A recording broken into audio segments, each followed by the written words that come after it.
Welcome to ఎడ్జిటీ study circle. ఈరోజు మనం ఈ వీడియోలో 9th క్లాస్ జాగ్రఫీకి సంబంధించి 6వ లెసన్ అయినటువంటి జనాభా అనే లెసన్కు సంబంధించిన టోటల్ ప్రాక్టీస్ బిట్స్ గురించి తెలుసుకుందాం. మనం ఆల్రెడీ ప్రీవియస్ వీడియోస్లో 9th క్లాస్ జాగ్రఫీకి సంబంధించిన 5 చాప్టర్స్ అనేవి కంప్లీట్ చేసుకోవడం జరిగింది. ఈరోజు మనం ఈ వీడియోలో చివరి లెసన్ జాగ్రఫీలో చివరి లెసన్ అయినటువంటి జనాభా అనే లెసన్కు సంబంధించిన ఈ పాఠం మొత్తానికి సంబంధించిన ప్రాక్టీస్ బిట్స్ గురించి తెలుసుకుందాం. ముందుగా మొదటి ప్రశ్న, వరద లేదా సునామీ ఎప్పుడు విపత్తుగా మారుతుంది? వరద లేదా సునామీ అనేది ఎప్పుడు విపత్తుగా మారుతుంది అని అంటే, వరదలు లేదా సునామీ వంటి సహజ సంఘటనలు రద్దీగా ఉండే ఒక గ్రామాన్ని లేదా పట్టణాన్ని ప్రభావితం చేసినప్పుడు మాత్రమే ఆ యొక్క వరద లేదా సునామీ అనేది విపత్తుగా మారుతుంది. నెక్స్ట్ రెండవ ప్రశ్న, జనగణన అనేది కాలానుగుణంగా జరిగే అధికారిక జనాభా లెక్కింపు. జనగణన అనేది కాలానుగుణంగా జరిగే అధికారిక జనాభా లెక్కింపునే జనగణన అంటారు. నెక్స్ట్ మూడవ ప్రశ్న, భారతదేశంలో మొదటి జనగణన ఏ సంవత్సరంలో జరిగింది? భారతదేశంలో మొట్టమొదటిసారిగా జనగణన ఎప్పుడు జరిగింది అని అంటే 1872లో. నెక్స్ట్ ఫోర్త్ క్వశ్చన్, భారతదేశంలో మొదటి సంపూర్ణ జనగణన ఫస్ట్ టైం జరిగింది వచ్చేసి 1872లో, కానీ సంపూర్ణ జనగణన జరిగింది మాత్రం 1881లో. నెక్స్ట్ ఐదవ ప్రశ్న, ఎన్ని సంవత్సరాలకు ఒకసారి జనగణనలు క్రమం తప్పకుండా జరుగుతున్నాయి? ప్రతి 10 సంవత్సరాలకు ఒకసారి జనగణనలు అనేవి క్రమం తప్పకుండా జరుగుతూ ఉన్నాయి. ఆరవ ప్రశ్న, మార్చి 2011 నాటికి భారతదేశ జనాభా. 2011 మార్చి నాటికి భారతదేశం యొక్క మొత్తం జనాభా వచ్చేసి 1210.6 మిలియన్లు. 1210.6 మిలియన్ల మంది భారతదేశంలో ఉన్నారు 2011 సంవత్సరం నాటికి. నెక్స్ట్ ఏడవ ప్రశ్న, ప్రపంచ జనాభాలో భారతదేశం ఎంత శాతం జనాభాను కలిగి ఉంది? ప్రపంచ జనాభా మొత్తంలోకి భారతదేశం ఎంత శాతం వాటాను కలిగి ఉంది అంటే 17.5%. నెక్స్ట్ భారతదేశం యొక్క విస్తీర్ణం వచ్చేసి 3.82 మిలియన్ల చదరపు కిలోమీటర్లు. 3.82 మిలియన్ల చదరపు కిలోమీటర్లు. నెక్స్ట్ తొమ్మిదవ ప్రశ్న, భారతదేశం విస్తీర్ణం పరంగా ప్రపంచంలో ఎంత శాతం కలిగి ఉంది? ఇది కూడా ఆల్రెడీ మనం ఫస్ట్ చాప్టర్ తెలుసుకున్నాం. విస్తీర్ణం పరంగా భారతదేశం అనేది ప్రపంచంలో 2.4%గా ఉంది. దీనికి సంబంధించిన ఇంపార్టెంట్ నోటు, 1.21 బిలియన్ల మంది ప్రజలు ఉన్న భారతదేశం అనేది ప్రపంచ విస్తీర్ణంలో 2.4%గా ఉన్న మన దేశం అనేది విస్తీర్ణం పరంగా 3.28 మిలియన్ చదరపు కిలోమీటర్ల విస్తీర్ణంలో ఉన్న జనాభా అనేది కూడా అసమానంగా వ్యాపించి ఉన్నారు. నెక్స్ట్ 10వ ప్రశ్న, 2011 జనాభా లెక్కల ప్రకారం భారతదేశంలో అత్యధిక జనాభా కలిగి ఉన్న రాష్ట్రం ఏది? 2011 జనాభా లెక్కల ప్రకారం భారతదేశంలో అత్యధిక జనాభాను కలిగి ఉన్న రాష్ట్రం వచ్చేసి ఉత్తరప్రదేశ్ రాష్ట్రం. నెక్స్ట్ ఈ యొక్క ఉత్తరప్రదేశ్ రాష్ట్రంలో ఎంత శాతం జనాభా ఉన్నారు భారతదేశ పరంగా అంటే కేవలం ఈ యొక్క ఉత్తరప్రదేశ్లోనే 16%.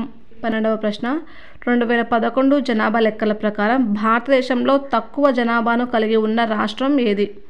2011 జనాభా లెక్కల ప్రకారం తక్కువ జనాభా కలిగి ఉన్న రాష్ట్రం వచ్చేసి హిమాలయ రాష్ట్రమైనటువంటి సిక్కిం అనేది కేవలం 0.6 మిలియన్ల మంది జనాభాను మాత్రమే కలిగి ఉంది. నెక్స్ట్ 13వ ప్రశ్న, 2011 జనాభా లెక్కల ప్రకారం లక్షద్వీప్లో ఉండే జనాభా. 2011 జనాభా లెక్కల ప్రకారం లక్షద్వీప్లో ఉండే జనాభా వచ్చేసి 64,429 మంది.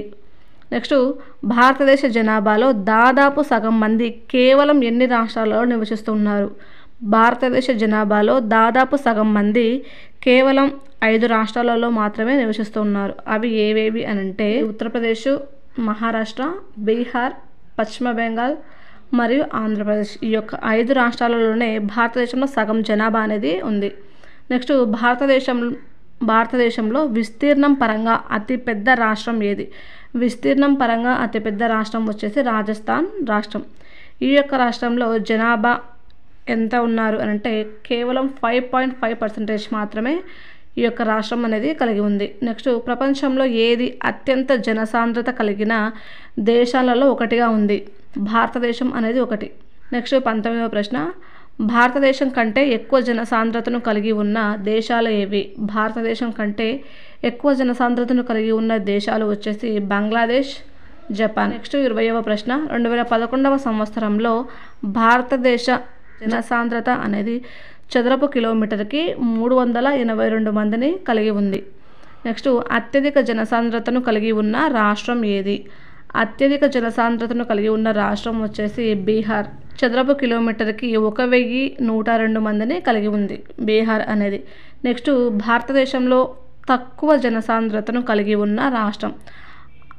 అత్యధిక జనసాంద్రతను కలిగి ఉన్న రాష్ట్రం వచ్చేసి బీహారు. అలాగే తక్కువ జనసాంద్రతను కలిగి ఉన్న రాష్ట్రం అరుణాచల్ ప్రదేశ్. చదరపు కిలోమీటర్కు 17 మంది మాత్రమే. నెక్స్ట్ 23వ ప్రశ్న, భారతదేశంలో 29వ రాష్ట్రంగా ఏర్పడిన రాష్ట్రం ఏది? భారతదేశంలోనే 29వ రాష్ట్రంగా ఏర్పడిన రాష్ట్రం వచ్చేసి తెలంగాణ రాష్ట్రం. తెలంగాణ రాష్ట్రం. తెలంగాణ రాష్ట్రం ఎప్పుడు ఏర్పడింది అని అంటే జూన్ 2వ తేదీ 2014వ సంవత్సరంలో భారతదేశంలో 29వ రాష్ట్రంగా తెలంగాణ అనేది ఏర్పడింది. నెక్స్ట్ 24వ ప్రశ్న, జమ్మూ కాశ్మీర్ రాష్ట్రం ఎప్పుడు 2గా విభజింపబడింది? జమ్మూ కాశ్మీర్ రాష్ట్రం అనేది 5వ తేదీ 8వ నెల 2019వ సంవత్సరంలో జమ్మూ కాశ్మీర్ రాష్ట్రం అనేది జమ్మూ కాశ్మీర్ మరియు లద్దాఖ్ అనే 2 కేంద్ర పాలిత ప్రాంతాలుగా విభజింపబడింది. 25వ ప్రశ్న, ఒక చదరపు కిలోమీటర్కి 250 మంది కంటే తక్కువ జనసాంద్రతను కలిగి ఉండటానికి గల కారణాలు. దానికి గల కారణాలు వచ్చేసి గరుకైన భూస్వరూపం అనేది గరుకుగా ఉండటం, అలాగే ప్రతికూల వాతావరణం కలిగి ఉండటం అనేది ఆ యొక్క జనసాంద్రత తక్కువగా ఉండటానికి గల కారణాలు. నెక్స్ట్ 26వ ప్రశ్న, చదరపు కిలోమీటర్కి 250 మంది కంటే తక్కువ జనసాంద్రత కలిగి ఉన్న రాష్ట్రాలు ఏవి? ఉదాహరణకు అరుణాచల్ ప్రదేశ్, రాజస్థాను, హిమాచల్ ప్రదేశ్, మిజోరాం, నాగాలాండ్, మణిపూర్, మేఘాలయ, ఛత్తీస్గఢ్ మొదలగునవి. నెక్స్ట్ 27వ ప్రశ్న, అధిక జనసాంద్రత కలిగి ఉన్న 3 రాష్ట్రాల పేర్లు చెప్పండి.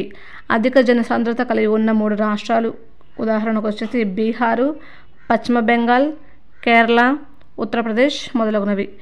నెక్స్ట్ ఇంపార్టెంట్ నోటు, ఈ యొక్క కొన్ని ప్రాంతాలలో ఎందుకు అధిక జనసాంద్రత కలిగి ఉన్నారు అని అంటే దానికి గల కారణం వచ్చేసి అక్కడ సారవంతమైన నేలలు మరియు సమృద్ధిగా వర్షం, చదునైన మైదానాల కారణంగా ఉత్తర మైదానాలు, దక్షిణాన కేరళలో అధిక జనసాంద్రతలు కలిగి ఉన్నారు. అంటే అధికంగా జనాభాను కలిగి ఉన్నారు. ఎందుకంటే అక్కడ సారవంతమైన నేలలు మరియు సమృద్ధిగా వర్షం ఉండడం, అలాగే చదునైన మైదానాలు ఉండటం వల్ల అక్కడ జనసాంద్రత అనేది అధికంగా ఉంది.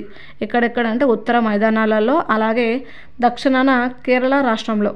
నెక్స్ట్ 29వ ప్రశ్న, స్థూల పెరుగుదల అనగా ప్రతి సంవత్సరం లేదా దశాబ్దంలో పెరిగిన మొత్తం జనసంఖ్యను స్థూల పెరుగుదల అంటారు.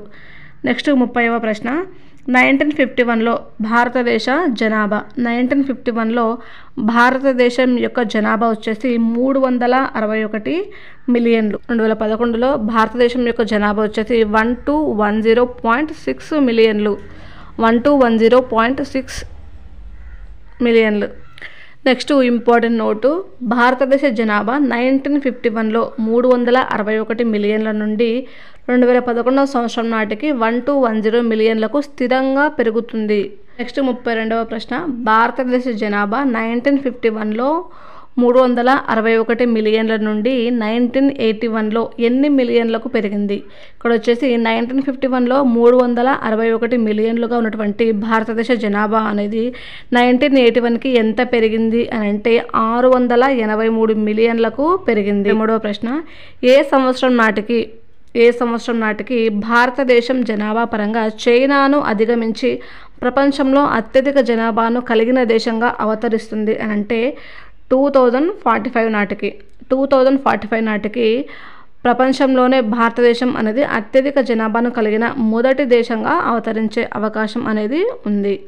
నెక్స్ట్ మొదటి స్థానంలో వచ్చేసి చైనా ఉంది, 2వ స్థానంలో భారతదేశం అనేది ఉంది ప్రజెంట్.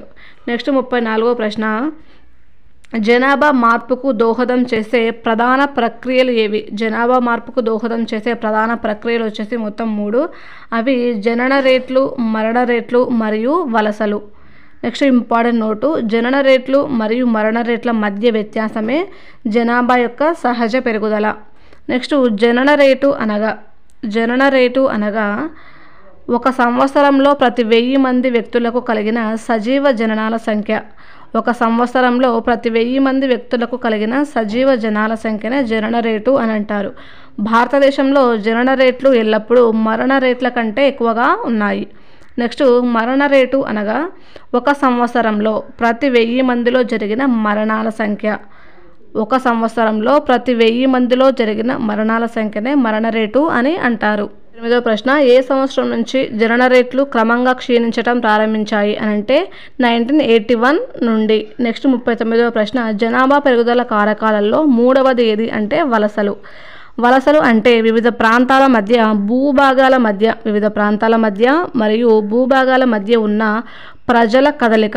వలస అనేది అంతర్గతంగా అయినా ఉండవచ్చు, లేకపోతే దేశంలో ఉండవచ్చు, లేదా అంతర్జాతీయంగా అయినా ఉండవచ్చు, అంటే వెళ్ళవచ్చు. నెక్స్ట్ 40వ ప్రశ్న, జనాభా మార్పును నిర్ణయించే ముఖ్యమైన కారణం ఏది అంటే వలసలు. నెక్స్ట్ 41వ ప్రశ్న, 1951లో మొత్తం జనాభాలో 17.29% ఉన్న పట్టణ జనాభా అనేది 2011వ సంవత్సరం నాటికి ఎంత శాతానికి పెరిగింది అని అంటే 31.80%కి పెరిగింది. 31.80%కి పెరిగింది.